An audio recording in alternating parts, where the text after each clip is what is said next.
And now for the final news story I want to cover today. I broke this story several weeks ago. Trump was set to deliver a proclamation that never wound up happening, which was very unusual for Trump. And at the time, I remember wanting to know why Trump just never came out and delivered his proclamation. The news media was waiting for it, and it never happened. Turns out some shady stuff was happening between Russia and Poland. This was back on September 9th at around 7:30 p.m. when I tweeted this. The reason for the delay of Trump's proclamation: reports of anti-air defense activity and NATO fighter jets up over eastern Poland, as 3 attack drones have reportedly been downed over the last 30 minutes in eastern Poland. Both the Ukrainian Air Force and aircraft with the NATO Quick Reaction Alert are working together to track down and shoot any remaining drones in the area. Russia and Putin may be attacking Poland. This is unconfirmed for now, however.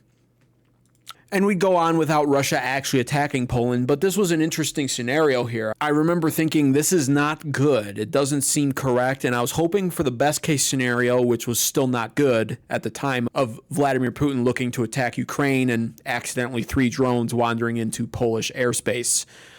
But things are getting worse, not better, after reporting on this. This just happened yesterday afternoon. Russian Foreign Minister Lavrov has basically declared that NATO is at war with Russia. Working on the basis of principles enshrined in the UN Charter, taken in full, comprehensively, with due regard how they're interrelated, is a way of laying the groundwork for the progressive development of all states without exception, large and small. Refusing to comply with the Charter's principles is an expression of neocolonial ambitions, leading to the rise of global instability, multiplication of regional conflicts. A key example of this is the Ukraine crisis, which was provoked by the collective West. And we also, of course, know the history of colonialism in Africa, where borders were drawn up arbitrarily without any concern for nationality or confession. And back to Ukraine, NATO and the EU have basically declared war on my country and are partaking it directly. That is not what you want to hear right now. And Russia has been continually getting a little bit more aggressive when it comes to invading Polish airspace. And it doesn't actually even just stop with Poland. Also taking place yesterday, U.S. fighter jets intercepted Russian warplanes that were detected near Alaska's airspace. Thank you for joining us here on Live Now from Fox. We do have some breaking news that happened a little bit earlier today that we did want to get to you here on Live Now from Fox. As I put up this post here from Fox News, we are learning, according to the North American Aerospace Defense Command, also known as NORAD, the U.S. scrambled fighter jets and other aircraft to identify and intercept 4 Russian warplanes flying near Alaska today. It's the 3rd time in about a month and the 9th time this year that NORAD has reported such an incident involving Russian aircraft flying near Alaska. NORAD said in a statement issued earlier this morning that it detected and tracked 2 Russian bombers and 2 Russian fighter jets operating in the Alaskan Air Defense Identification Zone. A total of 9 U.S. aircraft, a command and control aircraft, 4 fighter jets, and 4 tanker planes scrambled to positively identify and intercept the Russian jets. Now, just to clarify this, it's not like the Russian bombers and jets were flying over the state of Alaska. You can see here highlighted in the red, this is the Alaska Air Defense Identification Zone. That's where the Russian jets were spotted flying, but that's not typical. Countries try to respect each other's airspace and boundaries, and Russia has been continually flying in these red zones with their jets now on and off. Like the report said, 9 times the past year, 3 times the past month. On top of doing this now with Poland, also reports came in that they've been doing this to Estonia. So what's the deal? Are these just ridiculous, sloppy military mistakes being made by Russia? Or is there something more sinister going on here? I, unfortunately, have come to the conclusion that this article by CBC News could very well be correct. Putin is poking NATO with drones and jets. The military alliance is still sorting out its response. Head-to-head against NATO, Russia has a losing hand, experts say, but it can still score small wins. And that's the whole thing. From what I'm seeing here, in the past 2 months, Russia has put drones or jets over Finland, Estonia, Poland, Moldova, Norway, Denmark, and France. They've also conducted cyber attacks on German airports, according to this report. And of course, flying in Alaskan airspace is also deeply troubling too. I think what's going on here is Vladimir Putin could very well just be testing NATO response times, looking for weaknesses, testing American response times, looking at what the reactions are across the globe over these violations of airspace where he's flying his drones and jets into. On top of that, you then have Russian officials saying that shooting down these drones that are violating airspace would be an act of war against Russia. So it seems like it's literally bait. They're just sending drones in to see, and they want countries like Poland to shoot down these drones so that they can declare war. That's at least what it seems, and Poland's been told and advised, don't take the bait, don't shoot the drones down.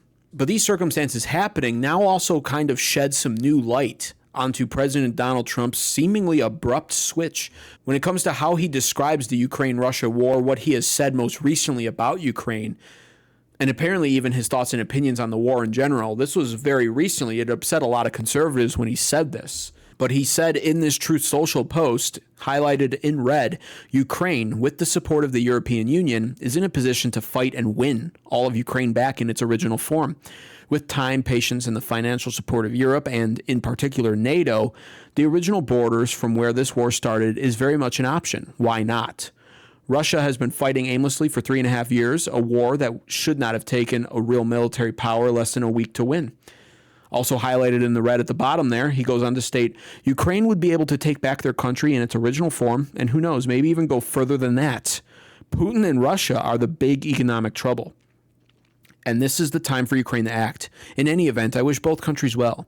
We will continue to supply weapons to NATO, for NATO to do what they want with them. Good luck to all.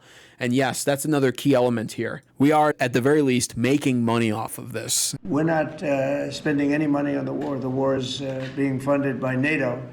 NATO is buying our equipment. In fact, I don't want to make money on that war. I don't want to, but we are actually making money on that war because they're buying our equipment, as you know. Now, here's the deal. Here's the raw truth of all of this. Vladimir Putin very likely is, like I said, testing response times, poking NATO, poking America even by flying over Alaska, by flying into Alaskan airspace, etc. Trump then all of a sudden switches his narrative. Now Ukraine can and should take back all of their land and maybe even more, according to him. We are now selling tons and tons of weapons to NATO, who's then giving those weapons, of course, to Ukraine in the efforts to repel Russia and hold them at bay. It's no secret. We can't just attack Russia openly. They're a nuclear power, and NATO has all these guidelines and rules to follow. Ukraine's not part of NATO, though. And so Ukraine has found themselves in this horrendous position, in all honesty, where they're being funded by all of these countries to continue this war with Russia. And it's costing them dearly, thousands upon thousands of lives on both sides. But now with Trump flipping the script and saying what he said about the Ukraine, especially after Prime Minister Modi of India making a deal with Russia to buy their oil, it looks like something is forming in the world right now. Pressures are mounting. And I hate to use the term World War III, but we need to be cautious and we need to be wary because Vladimir Putin, combined now with Xi Jinping of China and Prime Minister Modi of India, has sort of created this interesting alliance that doesn't look too good. And the last thing we need right now in America is to be dragged into a world war, let alone any war in general. And so it's upon all of us now to please pray for peace and pray for wisdom when it comes to President Donald Trump deciding how to handle this. This is not Trump's war. We got to remember that. Yes, he made ridiculous campaign promises to end the Russia-Ukraine war in one day. That, of course, wasn't going to happen ever, and it didn't happen. Vladimir Putin has been ridiculously stubborn this past year, and he's pulling off stunts like this now. But this is a war that Trump accurately describes as being one that should have never started and only happened because of weak leadership under Joe Biden. It's not really Trump's responsibility to solve this problem, but if Russia attacks a NATO ally, America will very likely be dragged into a ridiculous war with a super nuclear power. So the tensions are rising. I'll continue to monitor all of this and report on it right here on American Advocates. Thanks for watching.